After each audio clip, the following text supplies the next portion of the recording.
En délocalisation à Garoua, avec l'appui de la direction générale de la CRTV, nous avons la possibilité d'échanger avec le Lamido de Garoua. Nous allons avec lui évaluer le parcours des 12 premiers mois. Merci beaucoup, Sa Majesté, de nous accueillir. Alors, cette première partie de votre règne, 12 mois après, vous avez pu prendre la pleine mesure du travail qu'il y a à faire à la tête de cette chefferie. Assalamu alaikum wa rahmatullahi ta'ala wa barakatuh. A'udhu billahi minash shaitanir rajim. Bismillahir rahmanir rahim. Nous rendons grâce à Allah subhanahu wa ta'ala qui a permis que la CRTV, l'équipe de la CRTV puisse être ici au Lamida de Garoua en ce mois béni, en ce mois exaltant, en ce mois de grâce. Avant de commencer mes propos, je peux me permettre d'avoir une pensée pieuse à l'endroit de Sa Majesté Feu Alim Garga Hayatou, Lamido de Garoua, décédé il y a de cela 1 an jour pour jour.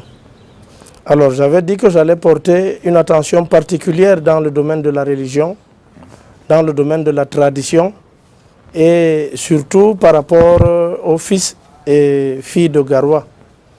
Il y a eu beaucoup de réformes en matière de religion pour pouvoir faire décoller les choses. Et on peut dire que la religion, c'est un peu comme l'éducation, c'est la base. Nous avons engagé dans le cadre de la FADA des réformes en matière de religion. Nous avons fait des réformes au niveau du tribunal coutumier.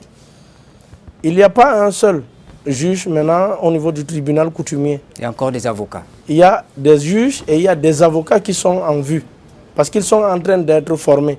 Nous avons 4 différents juges qui n'existaient pas par le passé. Il y a les litiges, un juge chargé de litiges fonciers, un juge chargé des naissances et des mariages et divorces, et il y a un juge spécialement chargé de la question d'héritage. Et tout se base sur le Coran et éventuellement sur la Bible, parce que nous sommes en train de vouloir mettre aussi au sein du tribunal coutumier des hommes d'église, pasteurs, prêtres qui feront de sorte que la laïcité puisse être représentative au niveau du tribunal coutumier.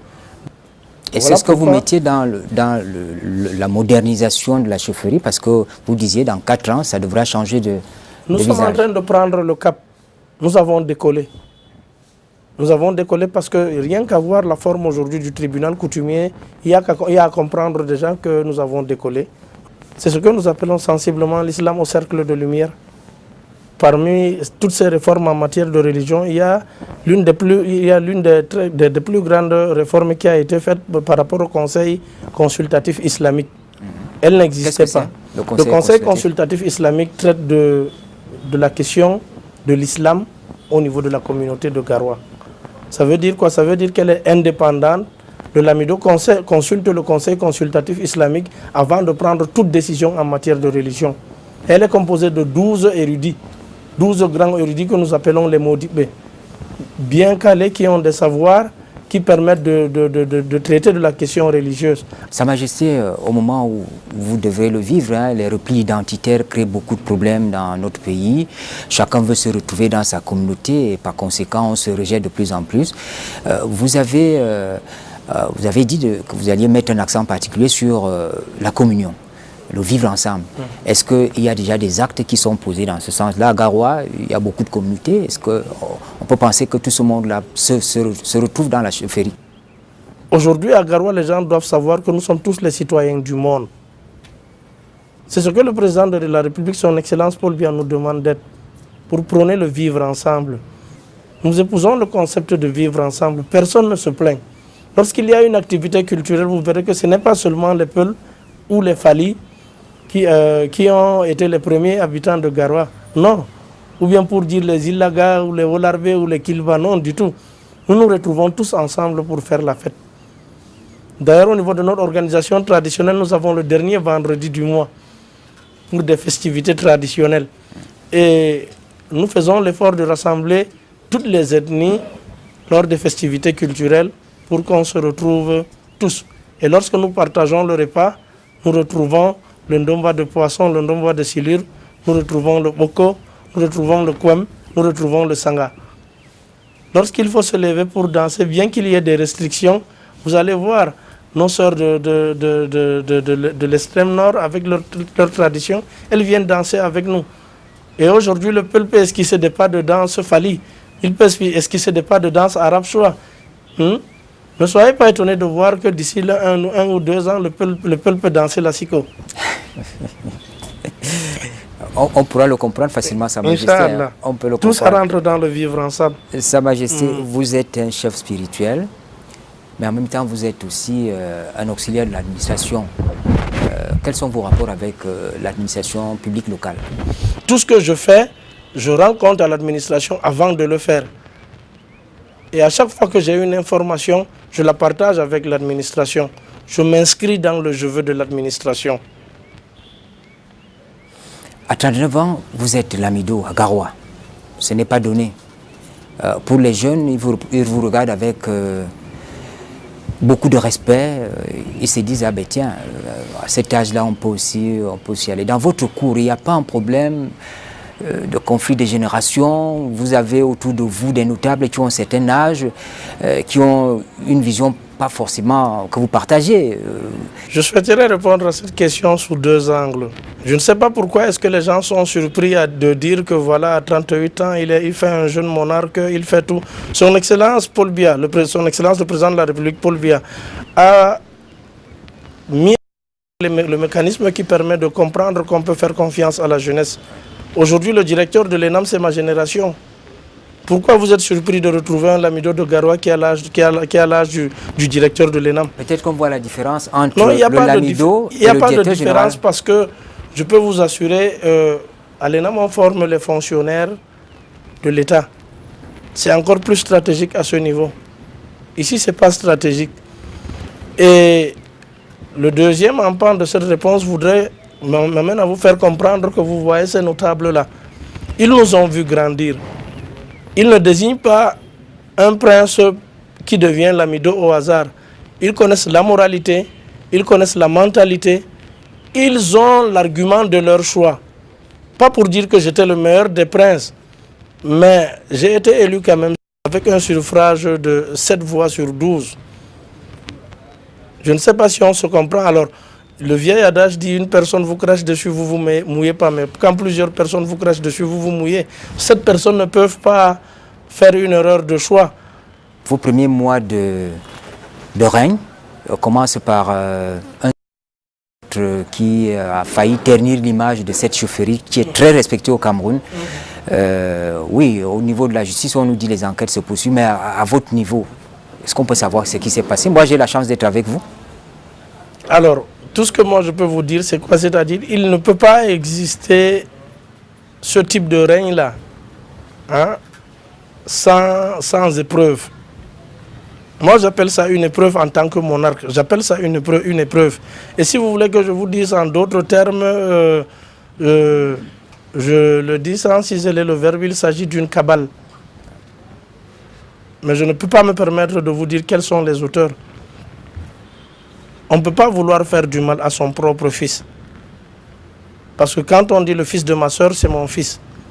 C'est un jeune garçon que j'ai gardé chez moi. Ce soir, il s'est très mal comporté et on a voulu l'extraire pour qu'il ne commette pas le pire. Et Dieu a voulu que le stupéfiant qu'il a consommé, sa vie vienne finir ici au Lamida. Maintenant, ce qui a été dramatisé derrière tout ça, moi j'appelle ça des épreuves. C'est un peu comme quand on a une petite flamme et les gens viennent mettre du combustible dedans. Ce n'est que ça. Et Dieu est le seul juge, il sait exactement ce qui s'est passé. Et contrairement à ce que vous pouvez croire, un officier supérieur est très bien formé et il est formé du diplôme de chef de section au diplôme de commandant d'unité, au certificat d'état-major minimum. Il y a des cours sur les droits de l'homme qui sont intenses. Et nous mettons l'homme en tant que monarque, en tant que chef militaire, nous mettons l'homme au centre des intérêts. Mais que Dieu nous éclaire, qu'il nous facilite. Tout ça là ne peut pas nous détourner des objectifs que nous avons pour Garoua. Et justement, l'avenir, comment voyez-vous l'avenir de votre règne? Vous continuez dans la modernisation, vous continuez à prouver que tout est possible, on peut faire avancer cette chaufferie? Vous l'avez si bien dit à l'entame de vos propos que les choses ont changé ici à Garoua. Vous l'avez vu vous-même. Nous sommes en train de créer des emplois secondaires. Nous faisons tout pour que les gens comprennent qu'ils ne peuvent pas dépendre de la fonction publique, mais qu'ils doivent créer leurs propres emplois. Nous faisons tout pour que le niveau de vie ne soit plus cher ici. Nous sommes passés par exemple dans toute la zone agricole de Garoua de 8000 sacs de chaque type de céréales. Aujourd'hui, nous sommes sensiblement à 36 000. L'État fait tout à travers le ministre de l'Agriculture pour appuyer ce tampon-là, par exemple. Nous avons des engins ici. Nous soutenons les zones reculées de Garoua. Et aujourd'hui, les résultats sont clairs. Vous n'entendez pas qu'il y a la famine à Garoua où il y a la faim. Les gens arrivent à manger 3 fois par jour, même si c'est une bénédiction propre au Cameroun. Je ne sais pas, vous voyez un peu, mais aujourd'hui ça va. Et nous sommes en train d'amener la population à comprendre que nous pouvons produire notre propre huile à partir de l'arachide pour la substituer au diamaor de la sauce de coton ou bien au lio. À partir de ces graines d'arachide-là. Au lieu d'avoir le litre d'huile, par exemple, à 1100 francs, nous pouvons l'avoir à 500 francs. Et manger bio. Nous pouvons avoir de la farine et aujourd'hui faire de sorte que le pain puisse être fabriqué de façon artisanale pour les populations primaires qui ne peuvent pas avoir accès à la boulangerie. Et permettez-moi aussi de vous dire que nous sommes très avancés par rapport à nos promesses. Nous avons déjà en un an près de 5 mosquées qui ont été refaites à Garoua, 5 grandes mosquées. Sans parler de la grande mosquée de Pumpumre qui est en chantier, qui normalement d'ici 3 mois ou 4 mois sera livrée, Inch'Allah. Ça sera l'un des plus grands joyaux du culte, je peux le dire, dans la sous-région de l'Afrique centrale. Merci pour cet accueil avec toute la cour et pour cet entretien que vous nous avez permis d'avoir. Cet entretien qui nous plonge au cœur même de votre règne. Je vous souhaite beaucoup de chance dans ce travail qui n'est pas du tout facile. Merci beaucoup. Merci beaucoup. Nous avions en face de nous ce matin pour Politics le Lamido de Garoua. Nous parlions de ses 12 premiers mois de règne. Vous vous souvenez bien que le 10 mai dernier, il a été porté à la tête de cette chefferie. Et donc, nous essayons d'évaluer le parcours qu'il a eu à faire, ce qu'il a fait, notamment de ses promesses de moderniser la chefferie, promesses de vivre ensemble. Mesdames, Messieurs, merci de nous avoir suivis et bonne suite des programmes sur la CRTV.